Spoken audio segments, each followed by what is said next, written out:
The Sine Institute of Policy and Politics is American University's incubator for policy innovation. We convene leaders in the academic, public, private, nonprofit, and journalism sectors to engage and promote common ground and nonpartisan solutions. In an evolving world, we seize the opportunity to work on the nation's most pressing challenges through collaboration by experts and top scholars in their field with students in research and scholarship. As part of that goal, the Sine Institute leverages American University's location in our nation's capital, the nexus of government and a growing international business center. We connect diverse perspectives from around the country and around the world with our world-class academics and research, experienced practitioners, and the most politically active student body in the U.S. We stand apart through our focus on the role of business and the nonprofit community in public policy, the rise of the importance of economic regions in the United States, and international policy issues. Our focus is to make an immediate impact at the intersection of policy and politics that leads to real and lasting change. Thank you for joining us as we convene, communicate, and collaborate.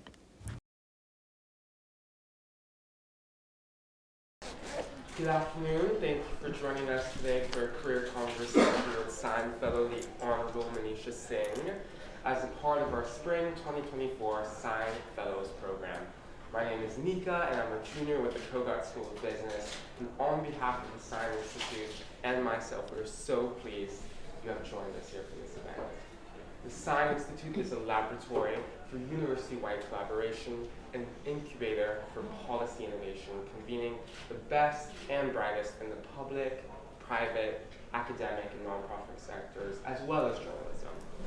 The Institute is where the brightest minds engage to promote common ground and nonpartisan solutions. And it is where American University comes to convene, communicate, and collaborate. Today we welcome back the Honorable Manisha Singh, a leader at the cross-section of both the public and private sectors. Her career began in law firms, but later shifted to public service, where she served the U.S. Senate Committee on Foreign Relations, and most recently she served at the U.S. State Department as the Assistant Secretary for the Bureau of Economic and Business Affairs. During this time, Manisha created the POWER program, providing opportunities for women's economic rise, aimed to promote women-owned enterprises. Manisha is now a founder and principal at Sunstone Strategy Group. She is joined by American University Washington College of Law alum Amy Hariani, and Amy Hariani serves as senior advisor to the U.S.-India Business Council at the U.S. Chamber of Commerce. In this capacity, Ms. Hariani advises U.S. and Indian companies about laws, rules, and regulations impacting businesses in the United States and in India. With that, I'll now hand it over to our distinguished speakers for our clear conversation. Thank you. Thank you, Nika. So, Manisha, it's been really wonderful to get to know you over the years and your long kind of history and career. You know, one thing I was really struck by is some of the work that you've done in cyber and AI. I think even in AI before AI was a thing. And so I wanted to start with that topic a little bit about kind of where we're going and where you see things going policy-wise, because what we've seen a little bit is Congress looking a lot at the tech companies, asking a lot of questions about social media and tech.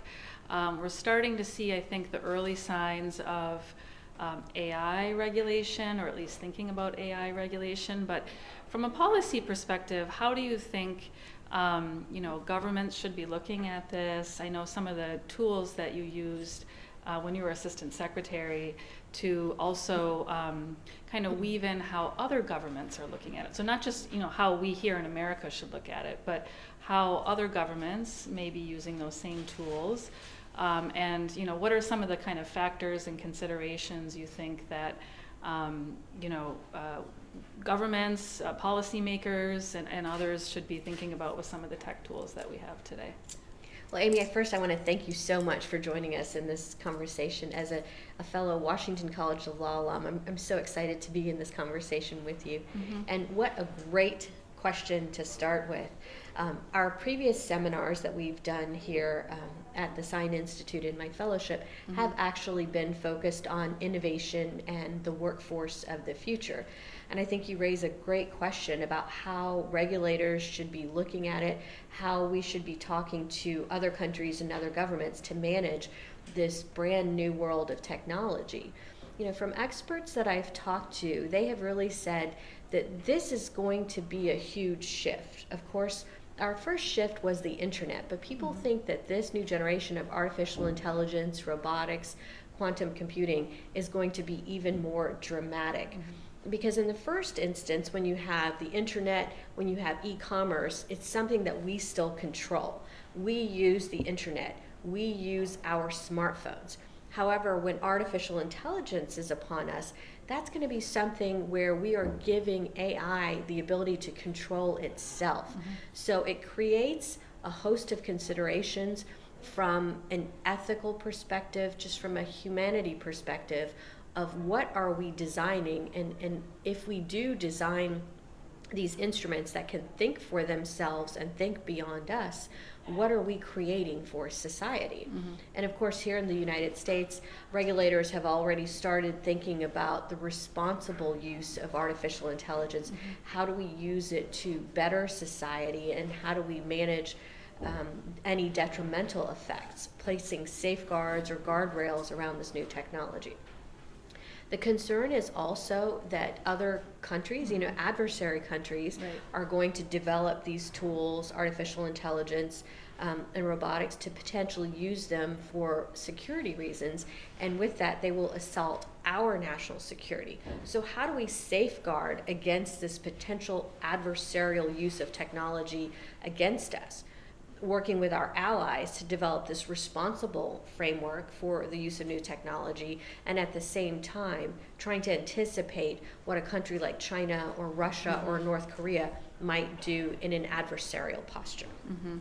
No, it's been sort of a really fast-moving and interesting area at the chamber where I work and companies. So one thing that struck me about what you said is, you know, I think when we graduated college, we didn't even have cell phones, or I barely, maybe just come out, right? Just come and out. how fast the technology is. And I think for a lot of the people here and watching, having access to that technology and how fast moving it's going to be. One thing I wanted to talk a little bit about that was, you know, when you started your career, maybe before cell phones were like with me, what were some of the sort of steps that you wanted to take, and how did your career divert from where you thought you might initially go? So, you know, your path forward, I know for a lot of people, we were just talking about plans after college to maybe go somewhere, and then when you get there, maybe it doesn't turn out that way. But how were you thinking about your career when you started, and what were some of the twists and turns that surprised you along the way? Well, absolutely. I think, you know, I grew up in Central Florida, and I did my schooling in Florida. I did my undergraduate work at Miami, and then my law degree at the University of Florida. And I had always thought that I wanted to do something bigger, something in policy. Maybe I wanted to work in Washington. And so the challenging thing for me at the time was, as you said, technology wasn't there. We didn't have cell phones. This was back in the day when you actually had to print out resumes and physically mail them. So it was a challenge. You couldn't just, you know, go to USA Jobs or go to a jobs bank, you know, and upload your resume, or some other means of getting it through. You might also remember fax machines. I don't think fax machines exist anymore, but there was also a point where you could physically mail your resume, you could fax your resume, and there was a challenge of, is anyone ever going to see it? You know, I didn't even know, okay, you send it and you mail it in, it gets stuck in a pile somewhere. Now, at least, if you email it in to an email address, you can try to follow up. You know, there's an electronic version that somebody gets. And so my thought process was, how do I get myself from Central Florida to Washington, or to a city where I want to be able to do the things that I'm setting out to do? And so for me, that was one of the challenges to think through. After I graduated from college, I went directly to law school, which was a great experience. And then another challenge, sort of a personal life challenge that I ran into, was after I graduated from law school at the University of Florida, I took the bar exam, And then I took the MPRE, the professional responsibility exam. So I was all set to start working. And my mom and I had a trip planned after that, before I started working, to go to India for a cousin's wedding, a family wedding. So we went to India, and for those of you who travel, you know, going to India, of course, the flights land in the middle of the night. And so a family friend had come to pick us up from the airport, and while we were en route to the city we were going to, we were in a car accident. It was a terrible accident. I was the worst one hurt. I had severe head injuries. Oh. I ended up in a hospital in New Delhi for about a month. So this was certainly a twist, as you indicated, a twist that I had not anticipated. Remember, I had just taken the bar exam, ready to start my life, start my career. You know, I'm young, ready to go. All of a sudden, I'm in a hospital. I was in a coma for a couple of weeks. Wow. And it was very, very touch and go. So it was my mom and I, and of course, my dad was called, and he came over to India just to make sure everything was going okay. And my relatives were, of course, like, should we hold off on the wedding? I mean, everybody became very concerned, because here I had come from America, especially to attend the wedding. So it was a challenge, to say the least. And by the time I came back to the United States, I mean, I still had some head injuries, doctor's appointments. I still have some of the scars a little bit on my face. Everybody always says you can't see them anymore, which makes me feel better. But it was a time where I really thought, oh my gosh, you know, I've got to get myself together. I've passed the bar exam. I don't want this to hold me back, you know. So I stayed at home with my parents and just grew out of that and grew from that experience. And I really learned that you cannot take life for granted. This was one of those times where that was almost it for me. So my advice to the young people is, you never know. I mean, this happened to me when I was 22 years old. It was at a very early age. And so never take life for granted. Always live each day making progress, doing what you want to do, spending time with people you care about. So that was one of the biggest challenges for me. But I decided I'm not going to let that hold me back. And soon I moved to Washington, D.C., and you know where I landed? Here at American University at the Washington College of Law. And so this is where my journey began. American University is my home in Washington, D.C. I feel like it is where my journey that led me to here began. And so it's so nice to be back here at Sine. That's wonderful. And it's, you know, the health challenges, the personal health challenges. I know many of us may have relatives or other issues along the way, whether it's our own health or your family's health, that just kind of makes you stop and, you know, take other priorities. There's still one speech I heard when I was in law school from the then president of, I think it was the Women's Bar Association. And she said, you know, your life is kind of like concentric circles. You have family, you have your professional life, maybe you have your interests, and they don't all prioritize at the same time. So you're gonna, at some point, maybe your career takes the lead and that becomes your focus, and you're, you know, kind of spending more time on that, working. And then there's times where family becomes more important, and you, for whatever reason, health or other things, you need to do that. And then there's other times where a personal project or interest becomes more important, and you spend your time doing that. And so if you look at your life as kind of always a moving kind of diagram of those circles in your life, and maybe other ones too. But that really stuck with me as a lawyer, that, you know what, there's times where I have to downshift this part of my life and upshift this part and then move them again. And sounds like that's a little bit of what you went through too. Absolutely. Amy, I think that's a great illustration. I like that, the concentric circles, where they're all important, but they shift, and you sort of have to shift with them. That's one of the things that I've learned. If life takes you in a direction that's away from your career or towards something else, you know, sort of go with it, go with the tide, work on that for a while, and then regroup. I think that's a great illustration. Yeah, it stood with me all these years. Well, speaking of that, I wouldn't necessarily call her a mentor because I didn't know her that well, but that speech really stuck in my mind. But I know I have had a lot of mentors. I know despite probably incredible hard work and lots of, you know, grit and everything, you also probably had some people in your life that really were important to you in your journey. So I'd love to hear a little bit about your mentors and role models who helped you along the way and who stuck out, and maybe how you're thinking about now, you know, mentorship as a mentor yourself too. Absolutely. I've been very blessed to have a lot of great people, friends and mentors along the way. And I try to give back as best I can. One of my favorite things about the Sine Fellowship has been my group of student associates who, for our last seminar, they were in the spotlight answering questions about the workforce of the future. And Amy, let me tell you, when I heard their responses and their perspective, it made me feel so good about the future, that these are our next generation of leaders. So I really value the ability to just contribute back to in any way I can, especially to students here at American University. For me, having gone through college, law school, all along the way, when I think through people who had some of the greatest influences on me, it goes back to my high school education. I went to a public high school in Central Florida, and at that time, I just had this great group of teachers who were always there for you. For instance, my math teacher, who I took algebra and calculus from, she was also our tennis coach, and so she became an integral figure in my life about helping sort through math problems, but also made me a really great tennis player. And for me, growing up in a small town and having that experience and just having that network of people who really look out for you and nurture you was so important. And this is advice that I would give back to, you were talking about the concentric circles and shifting priorities. What I would say to young people today is find that network. You have your family, you have your friends, you have your classmates, you can look to mentors like you and to like me, but create that network early on. Because for me, that mattered. When I was applying for colleges, of course, I was lucky that I had parents who were very involved and very, very caring about my future.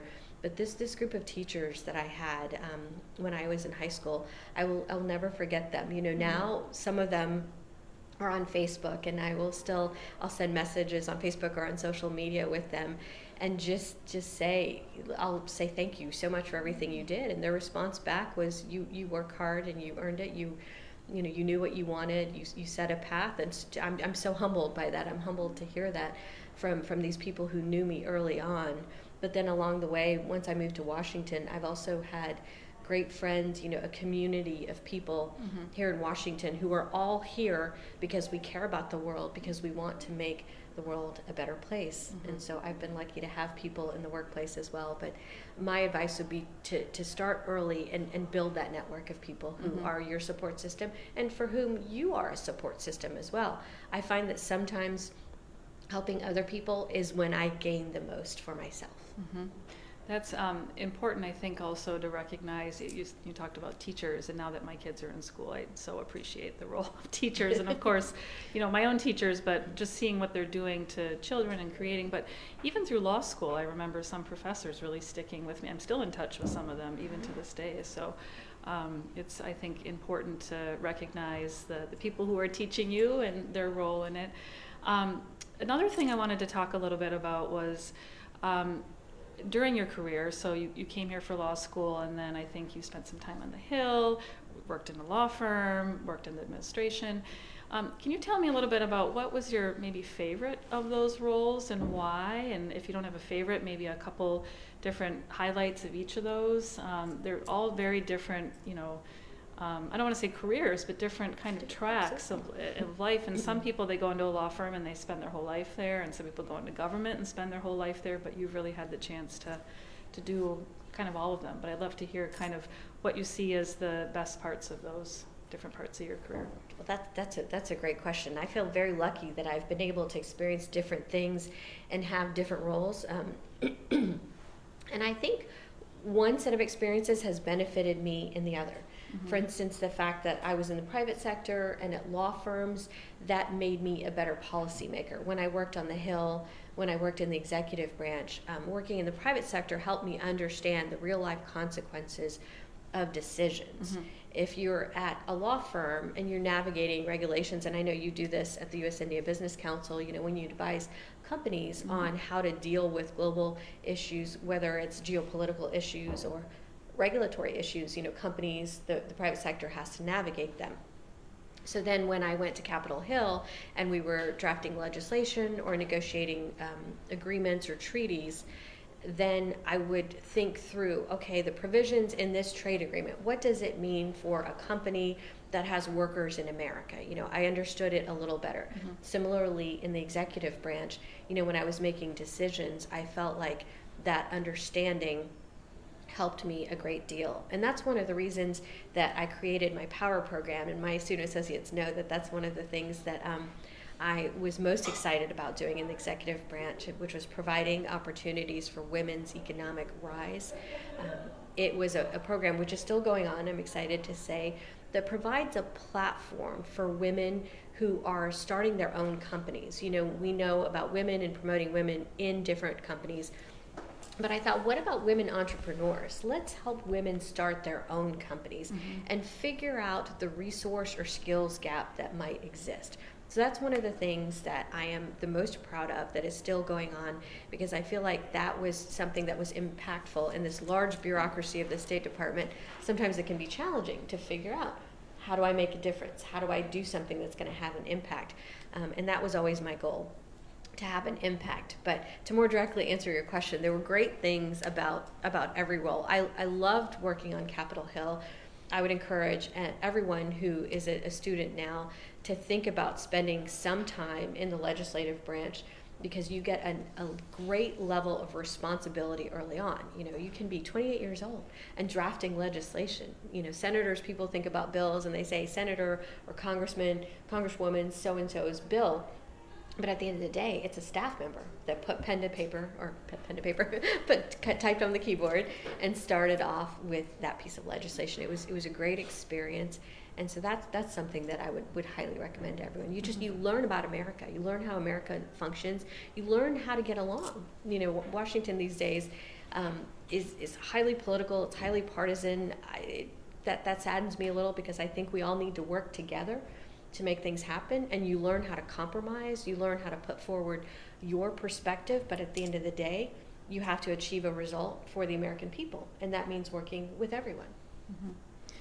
Something you said sort of struck me too was something I think we learn in law school is understanding both sides of the argument, having to argue both sides sometimes, right? And in policy, that's true too, right? You have to understand why a policy is being enacted and what the other side of that may be and what people may be wanting on both sides. And so, one thing I try to do a lot in my career is watch or read or listen to the other side to understand where they're coming from and why they may feel differently than the side that I may be advocating for, and also to better understand and amplify maybe my own position on it too. So one thing I often tell people is, don't just watch one political channel or network, watch the other one too, because that will give you a better understanding of both sides.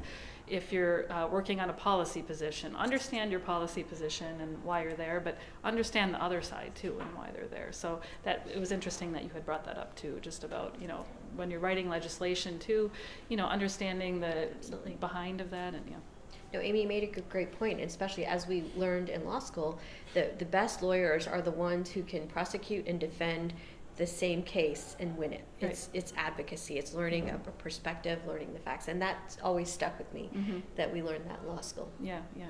One other thing I wanted to ask you a bit about, and this maybe will also date us, but just as networking resources that that you would recommend to the students to sort of take advantage of. So as they embark on their careers, what resources and professional organizations might you suggest they use?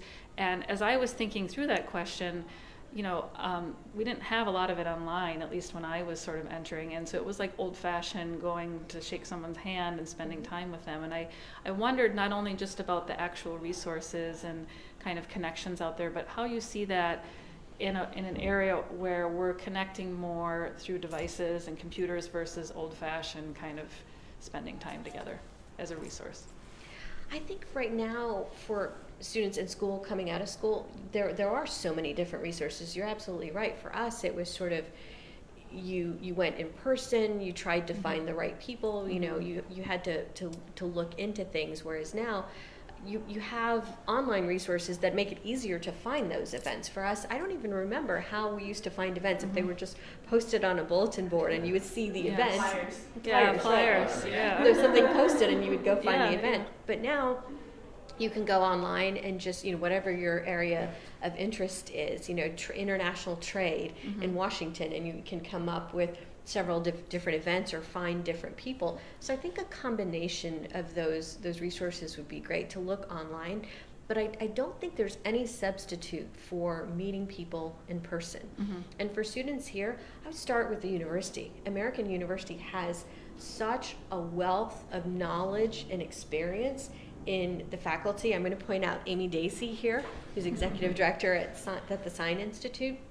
She has such a great experience, career in Washington. So you should start by reaching out to someone like her. All of the different mentors here on the faculty, at American University, you can find everything from international law to business, to working in security, to working if you want to work overseas in a different country, you will find someone on the faculty and the administration at American University who can help you with that.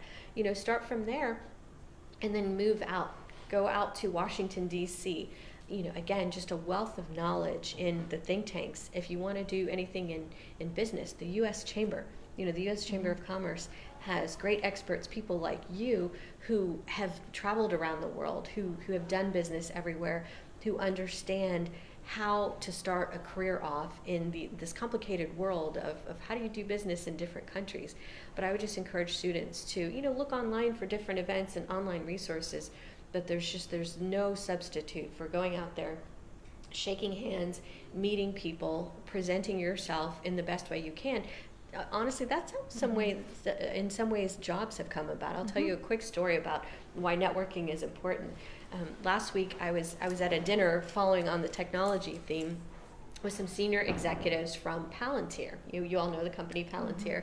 And there was a young man who was working in sort of the communication, strategic outreach part of Palantir. And he told me how he got his job. He was at an event, and he went and he wore a hat that said Palantir on it. And he met the CEO, Dr. Alex Karp, who's one of these cult-like figures at Palantir. And he talked to him for a few minutes. And Dr. Karp was so impressed with this young man, he literally said on the spot, like 30 minutes into the conversation, "Do you want a job at Palantir?" And his name is Eliano. And Eliano says, "Yes, I would."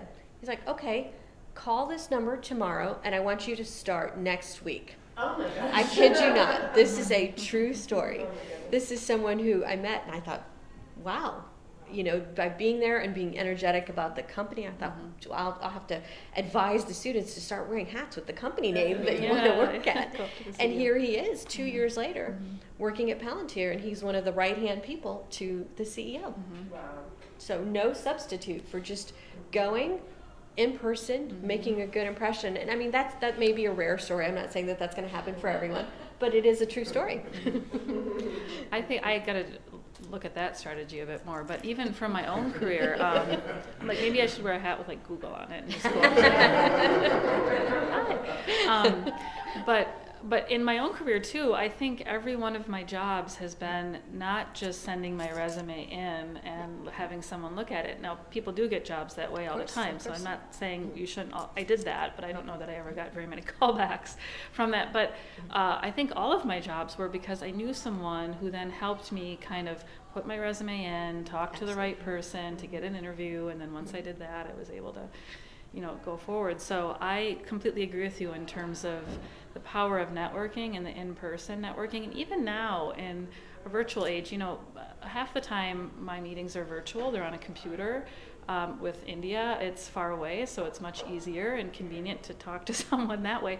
But it is still different when we get in person, when I meet in person, either flying or getting together. So I couldn't agree more on sort of the power of networking. Yes, do the online stuff, do the media stuff, but going to meet people just always seems to have a different connection and feel. And sort of thinking about taking the time or structuring your day to be able to create opportunities like that, I think is really important too. And there's a trust factor. When you meet someone in person, there's a trust, a confidence factor. Someone who is hiring can look at you and say, this person will be a good fit within my organization. There's also, I think, as someone who has been on the side of interviewing for a job and interviewing others for jobs, I know when I've interviewed people, my gut instinct tells me about them.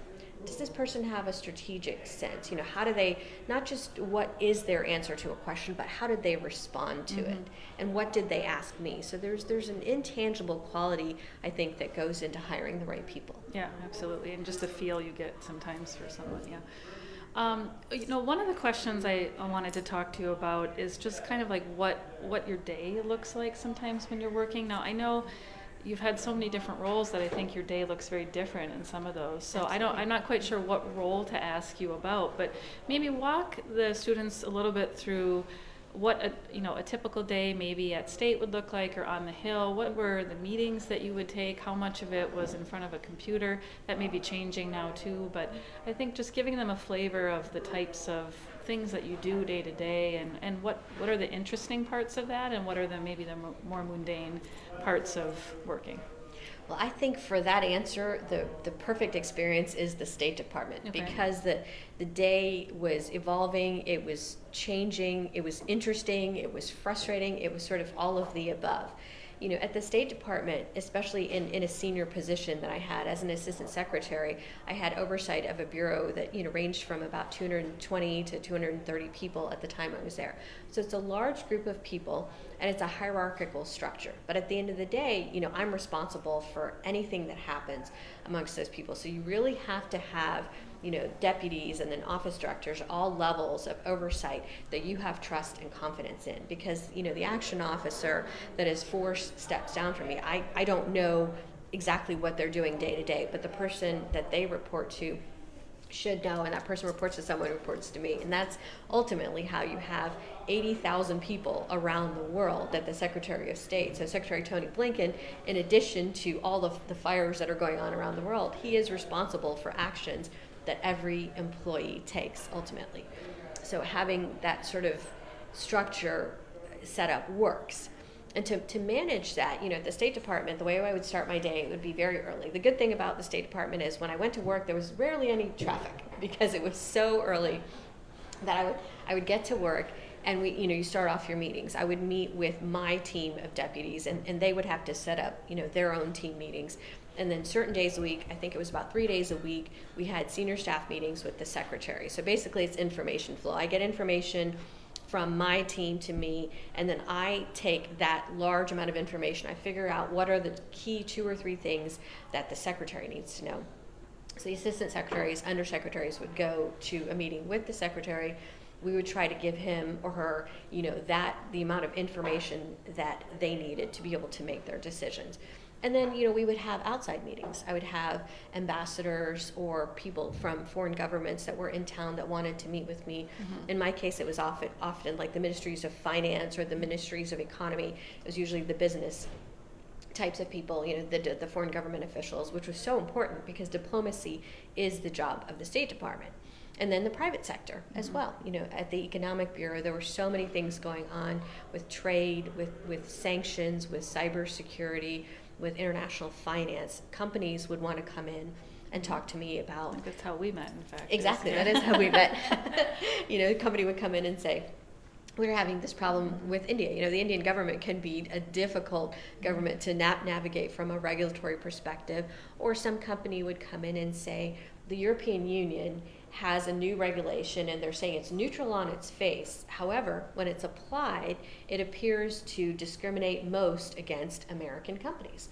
You know, the EU will say, well, this is because we have different safety standards here, but those safety standards are only met by companies producing products in the EU. Mm-hmm. And of course, then you can get into World Trade Organization rules and you know the mm-hmm. whole drill there. Mm-hmm. And so, you know, I would meet with the private sector, which was also interesting. And then during the course of the week, I would try to meet with my bureau as well, which was challenging. We would have a big room and everybody was invited. I always wanted to make myself accessible. So anybody from the bureau, the 200 or so odd people could come in, ask me questions, how are things going? And I would try to do those meetings as often as I could. So that was sort of a day at the State Department. And then there was the outside meetings as well. I would often go to the White House for meetings on interagency policy. Of course, the entire interagency, every agency that has an equity in a certain issue has to agree. Talk about difficult to come to consensus. Everybody's thinking through, well, what does this, Treasury Department thinks, what does this mean for me? Defense Department thinks, what does this mean from a security perspective? So at some point, we had cars that we could take over to the White House, but at some point I just thought it's faster, so I would just bring a change of shoes and just walk on over to the White House. I was very lucky. I got to do so many interesting things, spent a lot of time in the Situation Room. People always ask me that.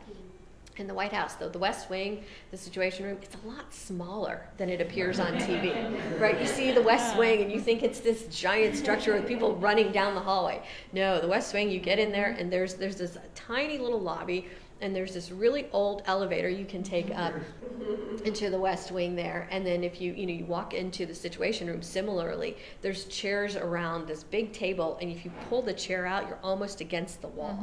And so it's a very small, compact area. And so that was always interesting, just to go to the White House and try to sort out, what is United States government policy going to be, and who am I going to argue with today? That was always the fun part of it as well. So it was a great experience, and then there was the travel. And this for me were some of the proudest moments in my career, is when I got to go to international meetings, and I was the United States representative. So I'm sitting in the chair, and in front of me is United States of America. And as an immigrant to this country, I will never forget how privileged and how honored I felt to be representing America in these global organizations, and just trying to make the world better, making sure that we all have more in common, I think, than we are different, and we need to find those commonalities and work together. So for me, that was, I would say, probably one of the highlights of my career, is just being able to do that on behalf of the American people. It sounds like at State, I was talking about typical day. I don't know if there was a typical day, because it was so interesting, and you had so many different, from the Situation Room to travel, so many different opportunities. One thing, as you were talking, you talked about the early start of the day, and I imagine many late nights and travel. How did you balance, some people say work-life balance, or just balance sort of at home versus everything else? How do you sort of see that working for the government? Is there a way that you, would set boundaries or kind of set expectations, or was it sort of understood that, this is a time where I'm going to be really spending a lot more time at work? And I'd love to just hear your thoughts on sort of work-life balance. Amy, that's a great question. And I think going back to your concentric circles illustration, I think that there are points in your career, like when I was at the State Department, to be honest with you, work-life balance was more difficult, because I had this job. When you have a senior position like that in government, it's not just a job, it becomes who you are. Right. It's, I am assistant secretary first almost, and Manisha second. Yeah. That doesn't mean that, when you have family issues and family emergencies, you don't take the time to go. For instance, when I was at the State Department during that time, my father has a heart condition, and he was in the hospital, and I was like, I have to go. This is not, this is something where I have to be there. And the good thing about the department is they fill in, right? When you leave, I had a principal deputy who I had 100% confidence in. He would step in as the acting assistant secretary. So I was able to take that time, and make sure my father, my mother, everybody was okay. And that's the same thing for whether it's parents or children. You're always going to have family emergencies.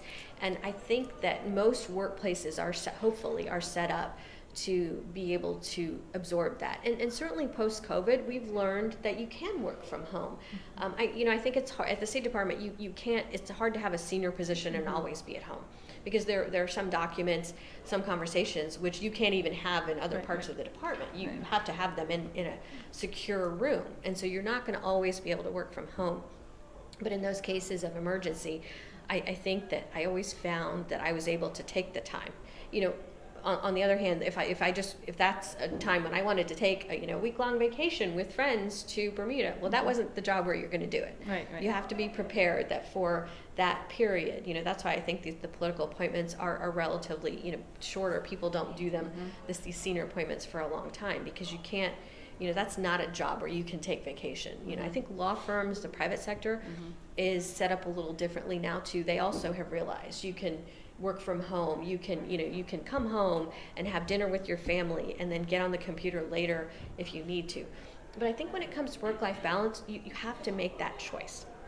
You have to make it a priority. You have to say, my work is really important and I'm going to work as hard as I can, but I have children that need attending to. I have parents, I have family, I have a dog that misses me. It's important to make that balance and to think through your life. For me, those few years at the State Department was all consuming. But now, I have a consulting firm where I can do things. I can set my own schedule a little more, so I can see friends or see family and have that time frame. So maybe think of your career in batches where you're going to be really consumed, but that probably won't be for a 20-year process. Yeah. There'll be times in different iterations of your career. Yeah, I couldn't agree more. I remember when I started at the law firm, maybe because I was kind of scared into it, I actually gave my dog to my grandparents for 6 months because I said, I'm going to be working so late, I don't know if I'll be able to come home and take him. But my grandparents were happy to take my dog. They had another of the same breed, and I was happy actually, because it sort of took the pressure off of me of having to worry about the dog for 6 months. But I knew that was a short, finite period in my career, that I probably wasn't going to stay at the law firm forever. I wanted to go in and impress the partners and kind of be the person that was still there at 9 o'clock at night, or I learned, though, later in my career, and it was my husband who taught me this, the power also to say no and still get your work done and do good things and impress your boss and get promoted and all of that. And as a woman, I think that was harder for me. And I don't know, because he was like, what do you mean, just say no? And I'm like, what do you, like, I can't say no to that. Someone asked me to do something. It's yes, right? And I think as women, we're often conditioned to just be like, yes, we'll do that. And I don't know all the time if men experience that as much, maybe. And so it's sort of getting comfortable with the power to say no and set boundaries. And my husband was right. Once I did that, I was like, oh, I still am doing fine and getting new work and interesting work, and just because I'm not going to do that. So I think your point of looking at your career in batches, there are times when you're at the State Department where saying no is harder and you have to kind of just do it and roll up your sleeves. And when I was at the law firm, and then there's other periods in your life where you know that you're going to have more flexibility, that you'll have more time with family or interests or whatever. And then, I liked the batches because I think that's how I've seen my career too over the years. I think you're absolutely right. And Amy, I know you have kids. You've had a challenging career. Yeah. So maybe I would like to ask you, how did you manage with the kids, and you're still managing, and to do such a phenomenal job at work? What have your challenges been?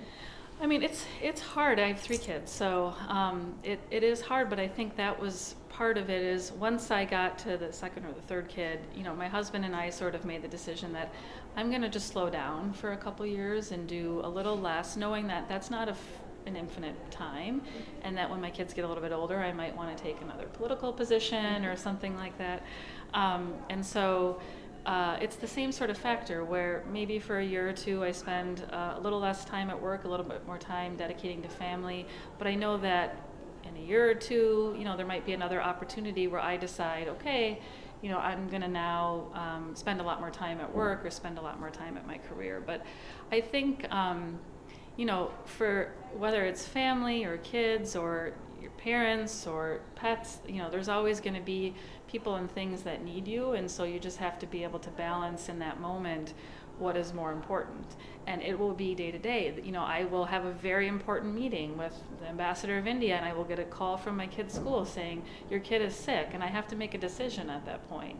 Like, I'm going to have to call the ambassador to India, or can I have grandma come down and go get the kid really quick?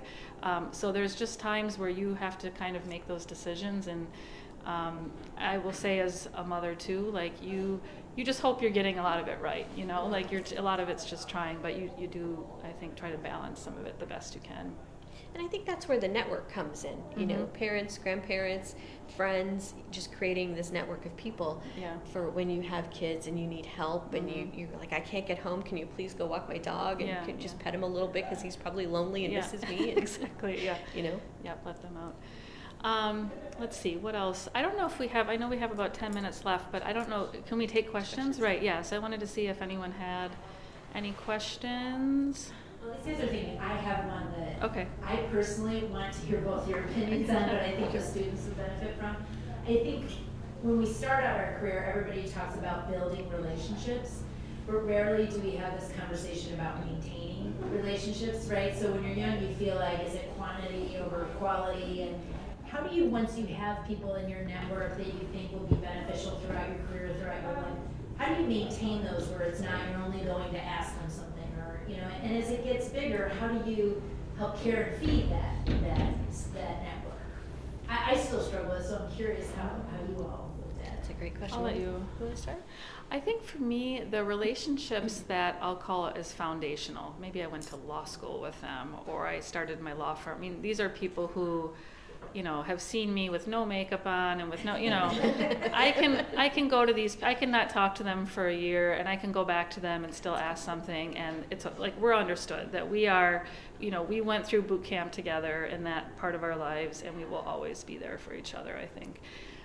For other people, maybe that it, you know, was less deep in terms of the connection, I think it is important to maintain those relationships. I mean, one way I do that personally is I have a holiday card list, both for Diwali and for Christmas cards, and I'll send notes out electronically, just, you know, pictures of my kids, here's what's going on in my life, I hope you're well type of thing. So I think, I don't know that it needs to be a handwritten note, it can be a message. I don't want to say Facebook because I'm going to date myself. I know. But I use Facebook. Okay, so sorry, whatever you use. I think we're up to Instagram, I TikTok. know, whatever. But whatever, you know, and just occasionally pinging people and saying, hey, how's it going? When you don't sort of need something professional from them, right? But you're just, how are your kids? How's your dog? Are you guys still living in whatever? I think maintaining that level of just interest in their lives. Anyone likes that, right? People want to connect and bond with each other, and I want to know, do you move to Nebraska? Like, I want to know the ending of that story, so you got to keep me in touch on that. So that's, I don't know, for me, that's sort of how I answer the question. I would second that entirely. I think that's a great way to look at things. And I love the people in your life that are foundational. I have a friend who uses the term primordial soup, that we knew each other from, you know, before you became formed human beings. This goes back to high school and college, and you remember the people from very early in your lives when you were thinking about what and who you wanted to be. And for me, that goes all the way back through law school. You know, my best friend from law school, that's now, I mean, gosh, I hesitate to say how many years of friendship that has been. But she's someone who, like you said, if I don't talk to her for a year and I call her and I say, she lives in Florida where my parents still live, and if I call her and I say, you know, when my dad was in the hospital, I say, you know, her name is Barbara. I'm like, Barb, Dad's in the hospital, I need your help. And she's like, tell me where to be. I haven't talked to her in a year, but this is a very foundational friendship. These are people, and, you know, you keep up with them, like you said, on holidays, on occasions, you know, you send notes. Just little reminders, things that don't take you a lot of time, but I think mean a lot to other people on birthdays. You know, I keep a list of people's birthdays. You just drop a quick text. Everybody loves to say happy birthday. Yeah. From a professional perspective, you know, the more my sort of Washington friendships, people I've met from the State Department, you know, you get to be friends with them too. But I also look through, if you know, Politico, all these different publications have so-and-so got a job working for Senator someone, or there was a political appointment. For instance, one of my friends, who is not a very close friend, but just someone who I've known in professional circles, she was nominated to be President Biden's ambassador to the Netherlands. And I sent her a quick note on LinkedIn. I said, congratulations. Huh? Shafali. Yeah, Shafali. And so I just sent her a quick note. I've gone through a couple confirmations. I said, if I can help at all, you know, pointers on your confirmation, let me know. And she sent me a note back, and she said, thank you so much for thinking. It was just a quick note. There was nothing there, like I wasn't asking for anything, or she wasn't, you know. And since then, I haven't really necessarily been in touch with her. It's a busy job. But something like that, where you just see something and you offer a quick note, or just offer help. You know, a lot of times there are times when I have to go to people and say, I have clients now that I represent, so I'll go to the Hill and I say, I have a client, they want to know about this or that. But sometimes you just offer help, and my help, like my area of expertise, is I understand the Senate confirmation process very well. I've navigated it. It can be difficult, so I always, when I see people up for Senate confirmation, I say, either party, anyone, and I say, can I offer any pointers? Can I offer my help? And some people will say yes, and people appreciate that. Just offer to help. Yep. I know if the students have questions, so I don't want to. Thank you both so much for your thoughts. I'm really interested, Manisha, in your transitions across, you touched on this, the public, private, and a variety of contexts within each of those.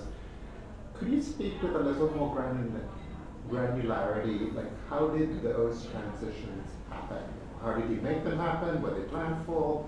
Was it kind of right place at the right time? And actually, like, how did the actual transitions happen? Sure. Well, I think my first big transition when I was at law firms, and this was also at a time, as Amy was saying, sort of before the internet the internet was sort of coming around, so that the tech era was not necessarily there. You didn't have the resources online, and so it really was a matter of going to different events and meeting people in person. And so as I became more senior at law firms, and Amy, I'm sure you went through this as well, I thought, well, law firms are a great place to start and to learn. You get a great level of responsibility.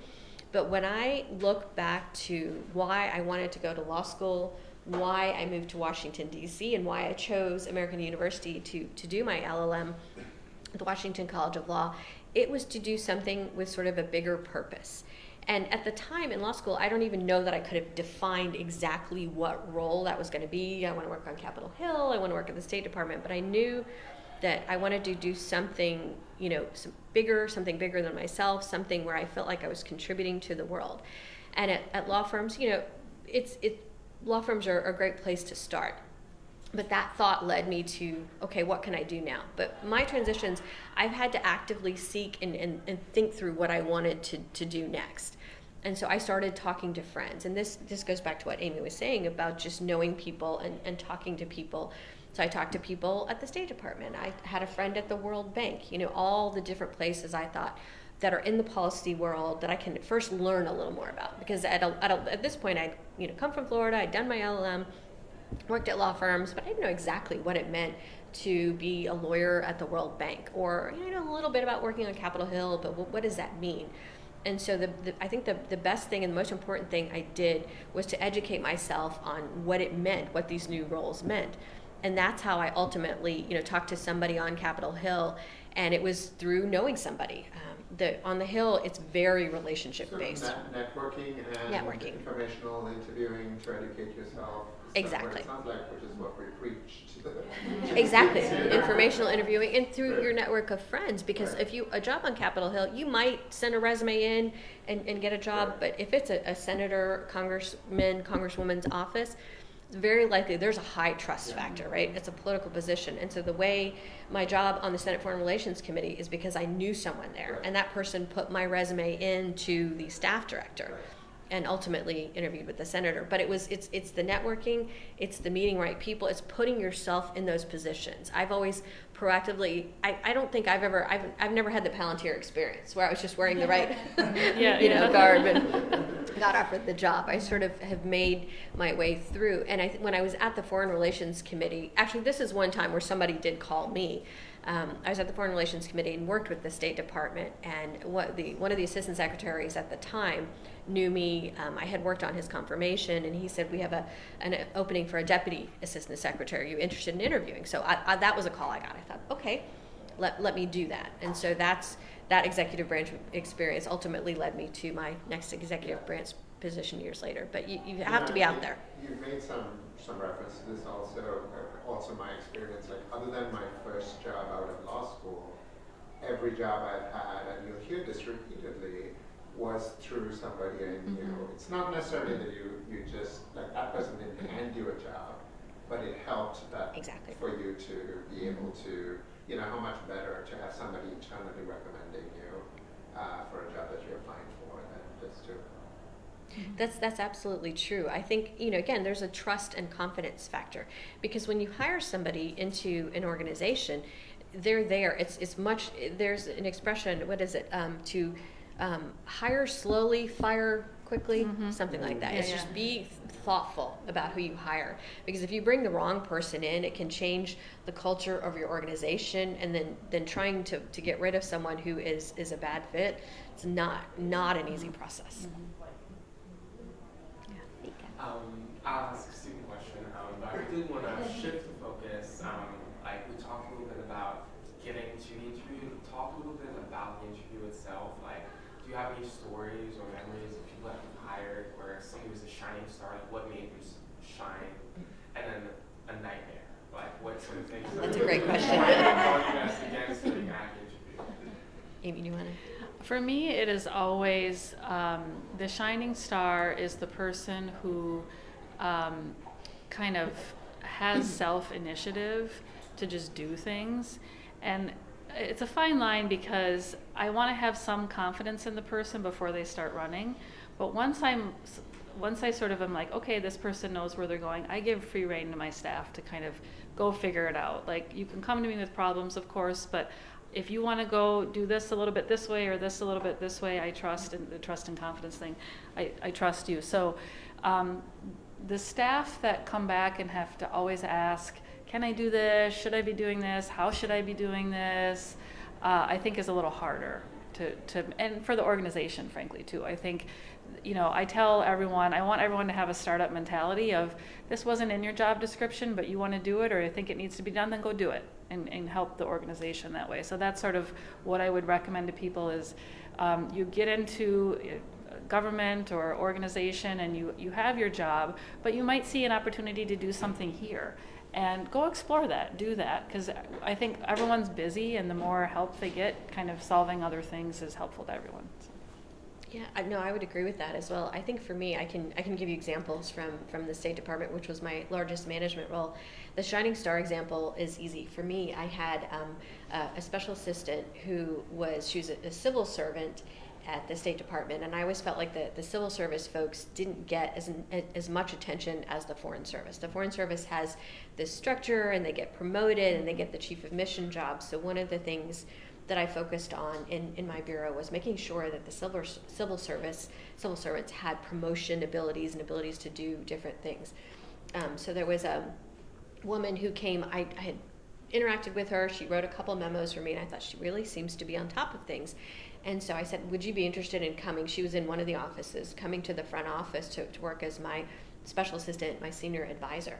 And her best quality was that she anticipated things and she took care of problems before they happened. I traveled all over the world. In that job, we were in 3 different countries a month. So there was, do we need a visa to get into this country? What are the plane requirements? At the State Department, you have to fly on American flag carriers. So that makes it difficult. You can't fly, you can't fly China Air. You have to fly on American, because the U.S. government has contracted with the American carriers. And so there's so many different requirements and so many things you have to think about. And what she did is she thought through all of this. Before we went somewhere, she would call the embassy and say, okay, who do we need to meet with? We'll have a breakfast with the Chamber of Commerce, this person. And my staff there would create this book, this briefing book. Just really great staff I had at the State Department. And she would bring me this book, and it would say, here's our flight information, let me know if you want to do something differently. Here are the potential meetings. If there's something you don't want to do, here are the time frames. Here's our next flight out to the next country. And it's exactly what you said, Amy. She only came to me with the questions that she needed to. She knew that I had a million things to do. I had, at any moment, the secretary could call me and say, I need you to come up. I need you to go with me to the White House. I need you to brief me on this. She knew that I had a million things on my plate. And if she could take this, just the logistics of travel and the judgment on how to set up meetings, that made my life so much easier. And she only asked me the questions that she really needed to ask me. She figured it out. She wasn't, she didn't, the contrary, someone would come to you and say, well, what airline do you want to fly? Yeah. What time do you want to leave? Yes, who do you want to meet with? And yeah. I don't, if you want me to answer all these questions, I can do it myself. I can get online, I can book my own flights. And so after a while, my staff kind of had a joke with me about they would say it in front of me, do I need to do this myself? Because a couple of times I was like, do I need to do this myself? And so my staff would come in, and that would be their joke to each other. They would do it in front of me. Do I need to do this myself? And so she was the shining star. Contrary example is the person who's just not there. And I had a very senior diplomat who was serving as one of my deputies. And this also goes to show you that age is not a determinant. You can be 25 years old and be a superstar, and you don't know as much as someone who is 50, but you could still be a superstar at 25. And you can be in your 50s, and this is the contrary example of someone who was the last clearing stop before memos and papers got to me.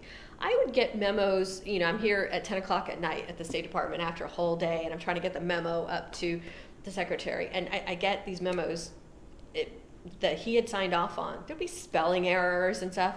I'm like looking at this, I'm like, how could you, spell check, this is not a huge issue. It's not like, the finer point of trade policy was lost. This is like spelling errors, formatting errors in the paper. That would frustrate me so much, because then it's my name on the memo. So my option is, do I spend another hour here? Because it had to go up I didn't have a choice. It wasn't a tomorrow thing. It had to go to the secretary's office. So my option is, do I stay here and correct it myself, or do I send it up with obviously I'm not going to send it up with spelling errors. And then I had another great staff member, a staff assistant, and I would say, go home, go see your family. And he would always say, no, if you are here, I am here. Mm-hmm. Just golden. And he would work with me to fix the memos, fix everything. I think there was a day like July 3rd that was before July 4th, and the department was closed that afternoon, and same thing. And he was there, and I said, go take your kids to the park, go do whatever you need to do. And again, he said, no, if you are here, I am here. Mm-hmm. I really can't top that as far as service and just a great mentality, just working hard and showing up.